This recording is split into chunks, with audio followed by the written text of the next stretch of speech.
Voltamos a apresentar o Conexão pela TV e pela rádio Unicinos. No Brasil, são descartados indevidamente de 10 a 28 mil toneladas de medicamentos por ano, segundo dados da Agência Nacional de Vigilância Sanitária, a Anvisa. Um problema que traz riscos socioeconômicos e ambientais, né, Rodrigo? É verdade, Vanessa. Para falar mais sobre isso, recebemos aqui no estúdio Eduardo Palma, professor do curso de farmácia da Unicinos, também com a gente Everton Borges, assessor de Relações Institucionais do Conselho de Farmácia do Rio Grande do Sul. Sejam bem-vindos ao Conexão, tudo bem? Olá, tudo bem? Sejam bem-vindos. Para a gente falar de um assunto que é bem importante e que muitas pessoas ainda não têm informação sobre isso, né, professor? Em primeiro lugar, a gente queria saber que tipos de riscos são esses que esse descarte indevido que acontece pode acarretar, então, para o meio ambiente. Então, bom dia, né?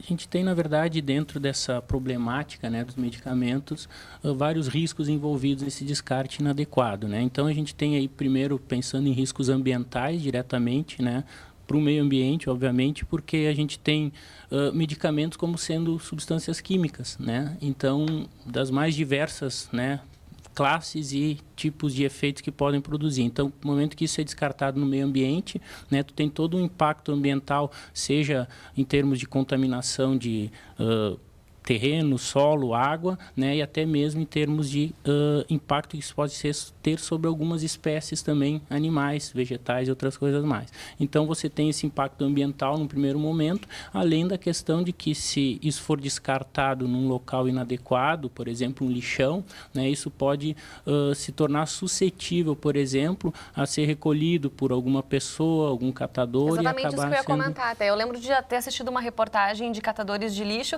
de tirarem do lixão medicamentos que haviam sido descartados e essas pessoas acabarem tomando, achando que, enfim, não teriam nenhum tipo de problema. Aquilo me chocou bastante e é muito preocupante. Claro, acontece também, porque as pessoas não têm a informação também que deveriam. Olha, esse remédio não pode ser descartado, não é porque tu está jogando ele no lixo que tu vai se livrar dele. Ele pode voltar, inclusive, né, Everton? Queria até falar um pouquinho sobre isso, sobre, além do meio ambiente, as pessoas também podem ser prejudicadas com esse descarte, né? Exato, nós estamos vivendo no país, nós temos no país uma cultura de consumo de medicamentos que nós chamamos de irracional, né? Inclusive, na próxima semana nós teremos o Dia Nacional do Uso Racional de Medicamentos, né? Então, nós temos que utilizar esse espaço para poder trazer informações para a população com relação ao uso racional. E passa por isso, esse consumo exagerado, né, a automedicação, nós acarretamos em sobras de medicamentos nas residências, naquela chamada farmacinha caseira. Então, os medicamentos que serão descartados de forma inadequada podem chegar realmente a uma população carente, uma população de catadores de lixos, né? Crianças que transitam. Então, eles podem realmente acabarem utilizando de maneira inadequada esses medicamentos e trazendo prejuízo pelo uso que o medicamento eventualmente pode acarretar, né? Medicamentos que nós temos hoje dos diversos tipos, pomadas, né, medicamentos sólidos, líquidos, né, e também outros frascos que também têm o problema dos pérfuro-cortantes, por exemplo, né, não só medicamentos. Nós temos uma população muito grande de diabéticos hoje que se aplicam, né, na residência com as seringas. O que fazer com essas seringas que sobram também? Então, tem esse risco desses materiais pérfuro-cortantes também que tem que ter um controle e um destino adequado, né? E falta realmente, professor, por exemplo, essa consciência das pessoas realmente sobre onde elas têm que jogar esse medicamento que elas não estão mais utilizando ou que sobrou de algum tipo de tratamento? Falta parte a consciência e muitas vezes também falta informação, né? E muitas vezes até políticas públicas que divulguem um pouco mais, né? E deem local ou destinação adequada a isso, né? Então, muitas vezes as pessoas descartam por desconhecimento ou mesmo por falta de opção, aonde descartar isso, né? Então, a gente vê que esses dois fatores acabam contribuindo, né, negativamente para isso, né? Pegando esse gancho, professor, então, Everton, como é que são as políticas públicas em respeito a isso, então, em relação ao descarte indevido de medicamentos? Desde 2010, nós temos a Política Nacional de Resíduos Sólidos, né? Essa política já desenvolveu alguns sistemas para alguns tipos de produtos, né? Como pilhas, pneus, óleos, e ainda não foi definida a política adequada para os medicamentos, né? Inclusive, o Ministério do Meio Ambiente já publicou um edital, dando prazo, inclusive o prazo terminou agora dia 6 de abril, para que os membros da cadeia logística se manifestassem, propondo, então, mecanismos adequados de recebermos, né, esses medicamentos em função de todos os membros da cadeia, a indústria, os importadores, os distribuidores e as farmácias drogarias, que são o varejo, né? Então, nós temos que desenvolver um mecanismo, e já temos algumas legislações já emitidas, né? Temos uma legislação, já uma lei estadual, nós temos uma lei no município de Porto Alegre, uma lei no município de Passo Fundo, que estão aguardando a regulamentação em função desse sistema de logística reversa. Porque o maior problema desse sistema é o custo disso, né? Quem vai arcar com esse custo? É a farmácia, a drogaria, é a distribuidora, é a importadora, é a indústria farmacêutica, né?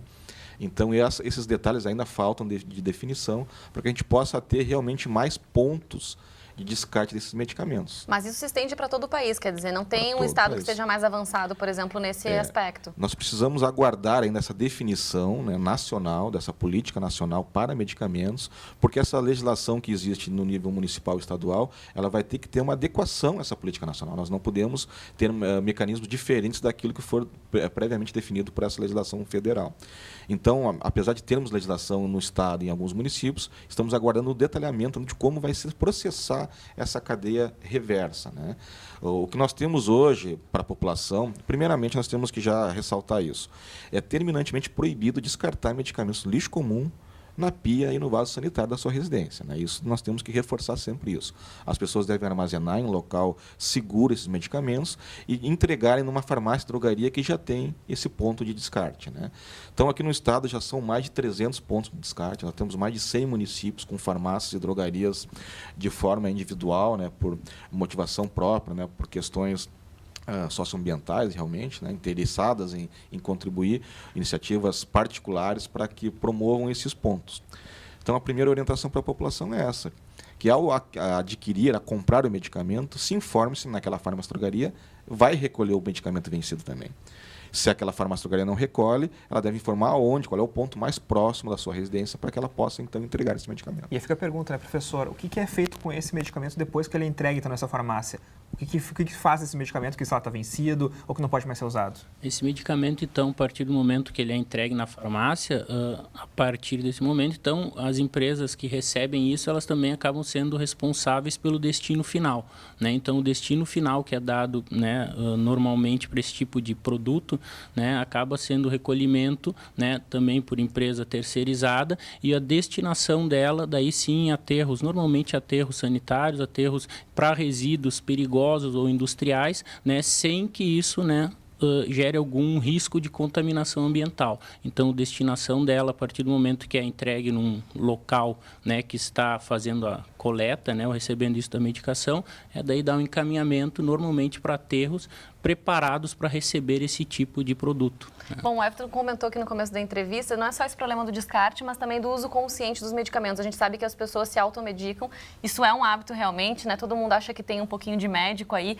para poder receitar, para poder comprar esse medicamento. Muitas vezes compram além do necessário, ou daqui a pouco já está vencido, acaba usando também. Eu queria que o senhor também deixasse um recado a respeito desse assunto, porque eu acho que tem também tudo a ver com o que a gente está falando. Na próxima semana, dia 5 de maio, então, nós comemoramos o Dia Nacional do Uso Racional de Medicamentos, né?